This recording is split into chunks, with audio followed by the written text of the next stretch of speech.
A lo largo de esta jornada, muy interesante por cierto, las ponencias que se han presentado en capacitación, entrenamiento, selección de personal y ahora pues con neuromarketing y neuroergonomía, pues he elaborado más o menos un esquema de temas cruciales que hacen parte de aspectos éticos y de desarrollo de este fascinante campo. Entonces, aquí tengo planteados estos puntos. Primero que todo, tiene algo que ver con la terminología, ¿sí? El neuromarketing, neuromanagement, neuroliderazgo. Me pregunto si el neuroliderazgo, por ejemplo, no entra dentro de la categoría de neuromanagement, el neuromanagement y el neuroliderazgo no entrarían a ser parte de lo que es la neuroeconomía, por ejemplo, y el neuromarketing en la neuroeconomía. En fin, es una serie, es un esquema que no logro comprender. Y sobre todo, ¿cuál sería el campo dominante de este abordaje? ¿Sí? Porque no estamos hablando de salud ni de educación, sino que estamos hablando de las organizaciones y sobre todo si el campo dominante va a ser determinante para establecer el rumbo que toma el desarrollo del campo. Entonces, ¿dónde lo enmarcamos según tu concepto? ¿En la neurociencia, la psicofisiología, la psicología del consumidor, la organizacional, la economía, el mercadeo o publicidad? Porque si te pones a ver, por ejemplo, si te pones a buscar en Google, vas a encontrar contadas en las manos programas formales de posgrado en neurociencias aplicado a las organizaciones. Y algunas de esas he visto que están ligadas a facultades de economía. Y dentro del profesorado hay profesores que no tienen su fuerte en la neurociencia. ¿Cómo ves tú estos dos puntos por lo menos? Bueno, muy bien. Mira, yo veo que una de las cosas positivas es que la neurociencia se ha salido del marco de la patología para entrar al mundo de la normalidad. Y en el mundo de la normalidad yo veo que hay, digamos, tres líneas muy prometedoras y muy interesantes. Una de ellas es la educación, el entendimiento de los procesos de enseñanza-aprendizaje desde el enfoque de la neurociencia y la aplicación de estos conceptos que hoy vimos. La otra línea fuerte es la línea de las neurociencias en el campo del entendimiento del comportamiento del consumidor. Y yo pensaría que ahí hay tres disciplinas, no solamente la neurociencia, sino la psicología y también las matemáticas. Las matemáticas, la neurociencia y la psicología van a dar un abordaje muy interesante al tema del comportamiento del consumidor. Y te cuento que las grandes facultades de publicidad y de mercadeo están acudiendo a estos marcos para enriquecer la formación y las propuestas de valor que están desarrollando. Yo te cuento que universidades, las más grandes en este momento, están entrando en contacto con nosotros preguntándonos sobre este tipo de cosas. Sin no dejar, ese es, digamos, el segundo campo. Y el tercer campo, que yo muy prometedor, es en el tema de la selección de personal, la selección de personal y el tema de competencias, o sea, tanto para evaluarlas como para el entrenamiento de las mismas. Yo veo esos tres campos, pero también veo unos peligros grandes. Por ejemplo, nosotros cuando estamos en el mundo académico preferimos utilizar la palabra neurociencias aplicada al comportamiento del consumidor, ¿sí? ¿Por qué? Para diferenciarnos de toda la barbarización del concepto que se ha dado al tema de neuromarketing, ¿sí? Sí. Porque se ha barbarizado mucho, es que muchas personas ya lo han tomado de una manera poco seria y lo han tratado de vender como grandes gurús, y lo que han hecho es barbarizar el concepto, y por eso nosotros en el mundo académico utilizamos ese concepto, neurociencia aplicada al comportamiento del consumidor. Ya en el mundo comercial sí utilizamos el concepto de neuromarketing, porque eso es lo que la empresa entiende. Eso es lo que la empresa, digamos, comprende, pero no es de nuestro gusto utilizarlo como tal. Lo hacemos por la facilidad pues que tiene el término de ser comprendido por el empresario. Pero yo diría, cuando uno empieza a buscar los marcos conceptuales en donde soportar estas nuevas disciplinas, uno lo que encuentra es que hay una ausencia de marcos conceptuales. Todo el que habla de neuromarketing, todo el que está hablando de todas estas cosas, lo hace por referenciando dos o tres cosas que vio, que leyó por internet. Pero realmente uno tiene que ir a los marcos conceptuales. ¿Dónde están los marcos conceptuales? Entonces, claro, tiene que ir uno a entender funcionamiento cerebral, procesos psicológicos básicos, procesos de emoción, procesos de motivación, tiene que uno entender ergonomía cognitiva, sistemas limitados de procesamiento, limitaciones de memoria operativa, etcétera, para poder entender esto desde un marco serio, porque esto se está prestando desafortunadamente a que muchas personas lo vuelvan un concepto mercantilista completamente y sin el soporte adecuado. Y yo coincido contigo, realmente cuando uno va a ver las ofertas para estudiar posgrados en esto, realmente no las hay muchas, ¿sí? Y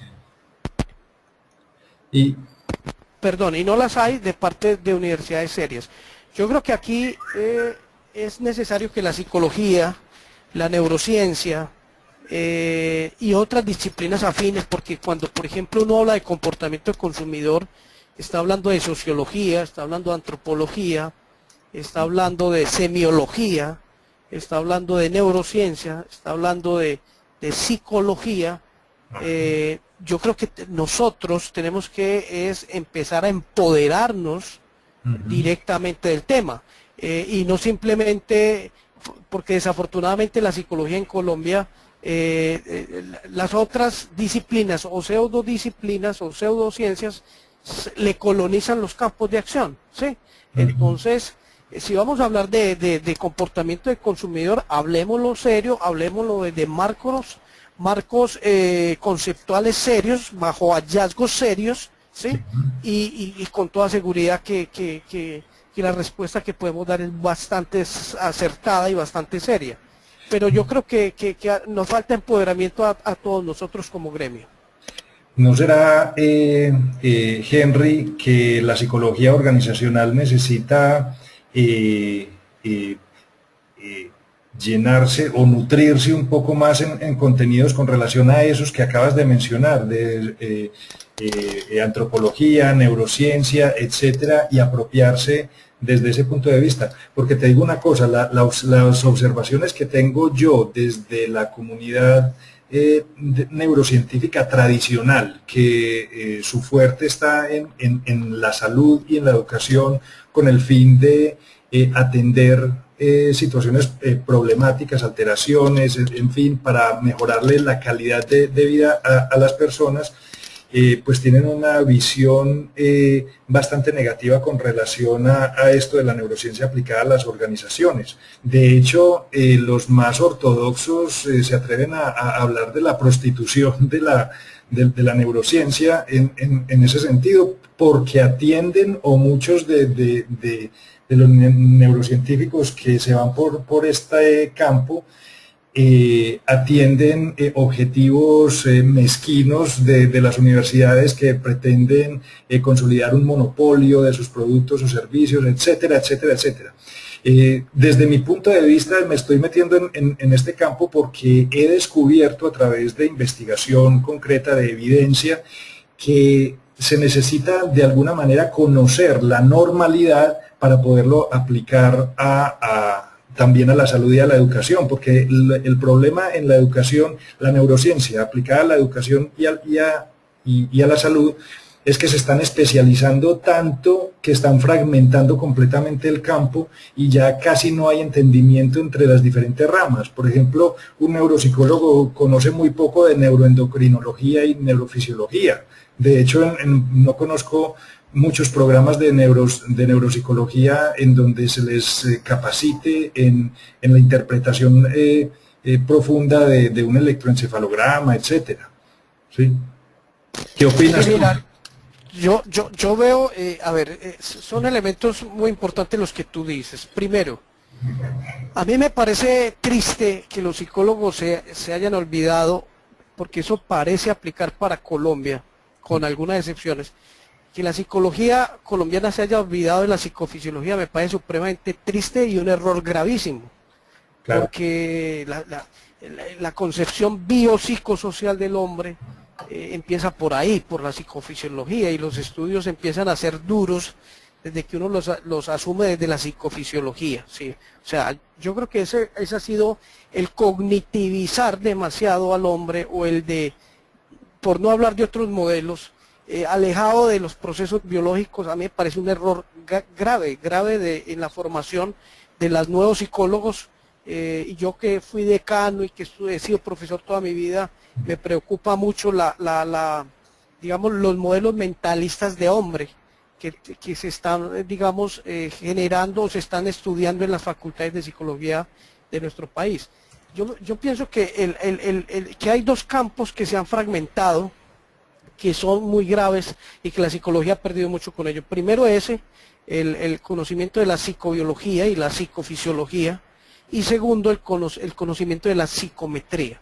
Para mí son dos conocimientos centrales, fundamentales, básicos, y que deberíamos partir de ahí para todo lo demás. Entonces a mí me preocupa mucho eso. En segundo punto,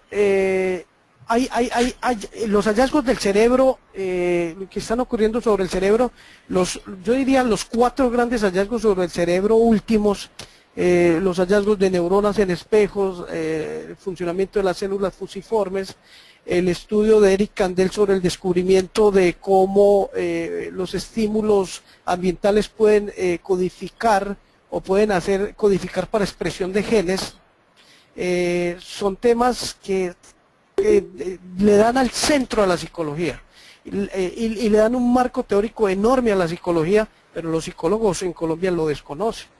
Y eso es triste, ¿sí? No conocemos ni los últimos hallazgos que la neurociencia le ha dado a la psicología. Y entonces, a ver, los ortodoxos son escépticos, ¿sí? Y yo entiendo ese escepticismo porque este es un país de modas, ¿sí? Y aquí hablamos de gurús, sí. Pero lo que yo les diría a ellos es que hay unos estudios supremamente serios y supremamente interesantes en neurociencia, en psicología, que, por ejemplo, para mí el tema de las inteligencias múltiples, todo el trabajo de Gardner, todo el trabajo de la escuela de Harvard, tiene mucha aplicabilidad en todo el concepto del tema de competencias, que son por competencia y todo este tipo de cosas.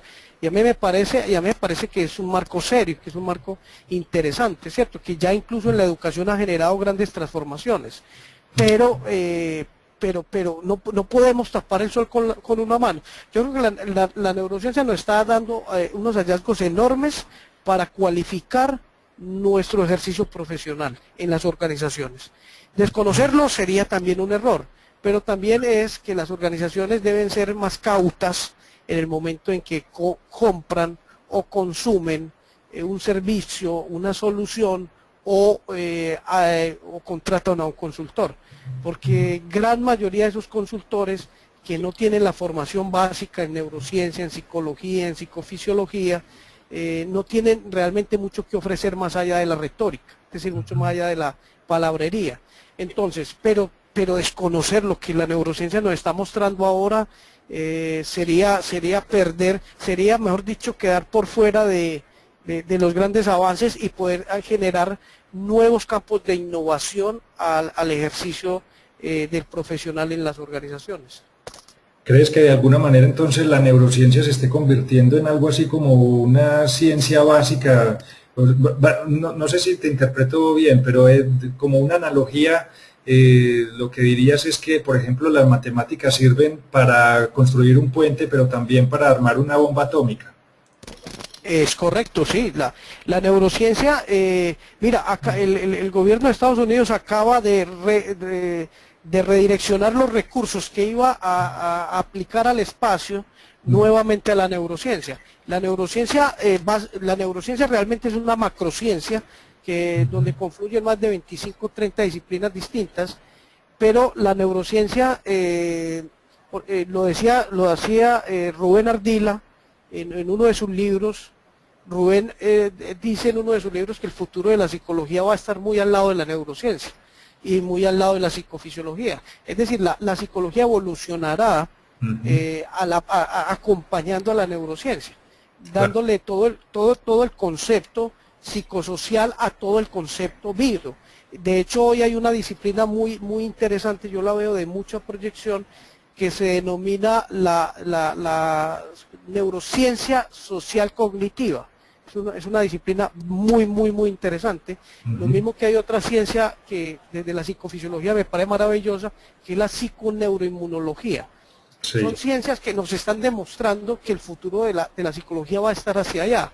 Y pienso que la neurociencia, al igual que la matemática y la informática, van a ser ciencias básicas para el entendimiento de muchas cosas, y en nuestro caso para el tema de comportamiento humano.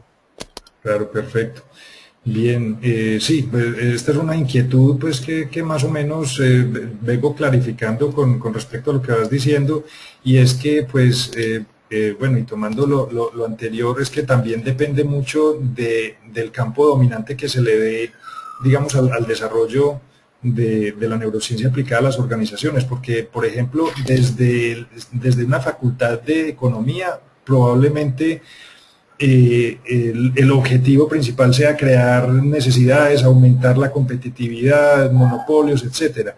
Pero si la neurociencia lo acoge, digamos, desde una facultad de psicología, podría de alguna manera también servir para promover la calidad de vida de las personas, porque, por ejemplo, lo que tú dices de la neuroergonomía, según lo que entendí, cuadra perfectamente para la educación. Es decir, los problemas que tenemos, acabamos de tener unos resultados desastrosos en las pruebas PISA.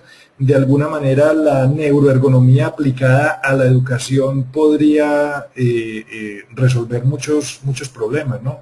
Y bueno, a lo que es la ecología y otros propósitos altruistas, la salud, en fin.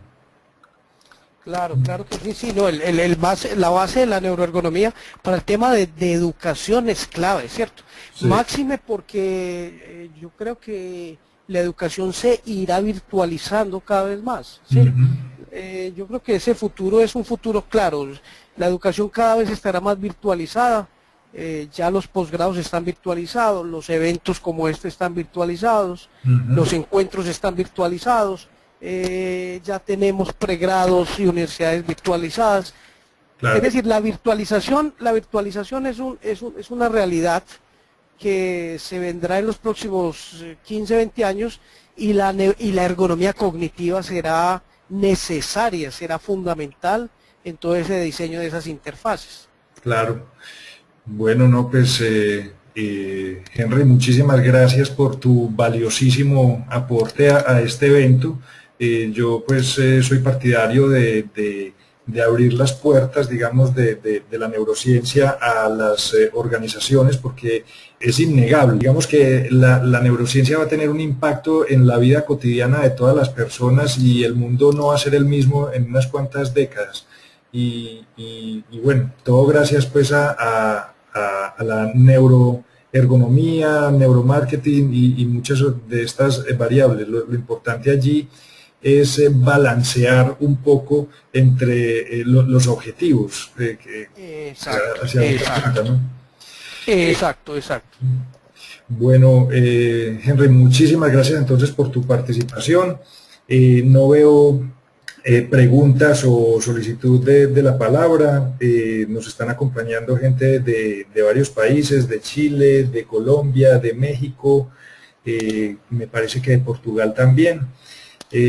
Bueno, a todos ustedes muchísimas gracias por acompañarnos en esta jornada del día de hoy, y esperamos entonces, bueno, mañana nos espera una jornada súper emocionante, porque en la jornada de la mañana vamos a tener unas ponencias, al igual que todas estas, supremamente novedosas, pero ya apuntando a desarrollos tecnológicos.